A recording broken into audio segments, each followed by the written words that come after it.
বিদায় নিচ্ছে পুরনো বছর। অতীতের সব গ্লানি আর না পাওয়াকে নদীর জলে ভাসিয়ে দিয়ে নতুন বছরকে বরণ করে নিতে মেতে উঠেছে পুরো দেশ। পার্বত্য চট্টগ্রামের পাহাড় থেকে শুরু করে উত্তরের সমতল, সবখানেই ঐতিহ্যের ছোঁয়া।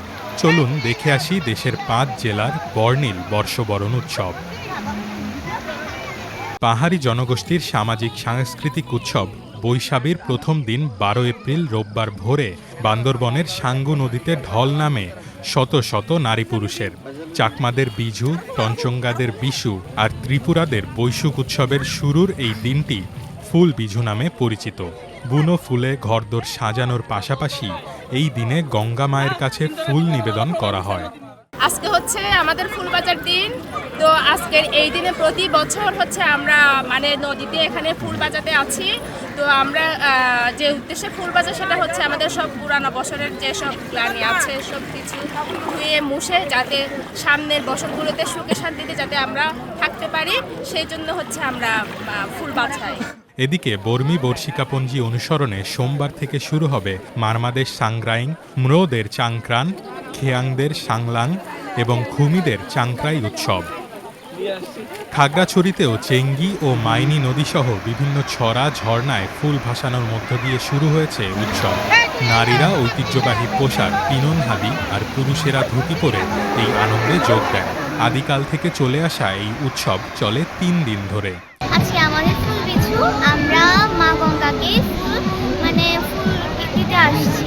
সবাইকে ফুল বিছু শুভেচ্ছা। ১২ এপ্রিল ফুল বিজু পালনের পর ১৩ এপ্রিল সোমবার পালিত হবে মূল বিজু, আর ১৪ এপ্রিল মঙ্গলবার অর্থাৎ পহেলা বৈশাখে উদযাপিত হবে নতুন বছর।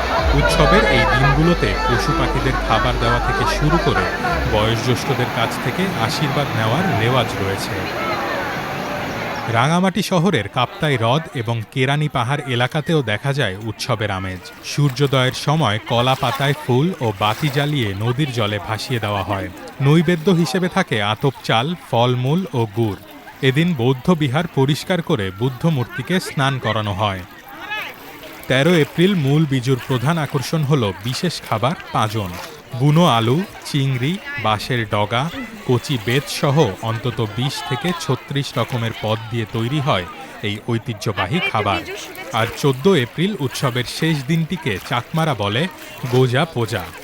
এদিন আত্মীয় স্বজনকে আপ্যায়নের পাশাপাশি নৃত্যগীত ও আনন্দ উল্লাসে মেতে ওঠে পাহাড়িরা। পাহাড়ের বৈশাখী উৎসবের পাশাপাশি উত্তরের সমতল জেলা ঠাকুরগাঁওয়ে চলছে সনাতন ধর্মাবলম্বীদের ঐতিহ্যবাহী নীল উৎসব। চৈত্র সংক্রান্তি উপলক্ষে গ্রামের কিশোর কিশোরী ও তরুণ তরুণীরা শিব দুর্গা, রাধাকৃষ্ণ ও নীল সন্ন্যাসী সেজে গীতিবাদ্যসহ গ্রামে গ্রামে ঘুরে বেড়ান। বাড়ি বাড়ি গিয়ে নেচে গেয়ে ভিক্ষা সংগ্রহ করেন তারা।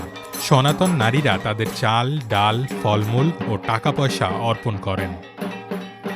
যুগ যুগ ধরে চলে আসা এই উৎসবটি শেষ হবে চৈত্র সংক্রান্তির সন্ধ্যায় মহাদেব বা চড়ক পূজার মধ্য দিয়ে।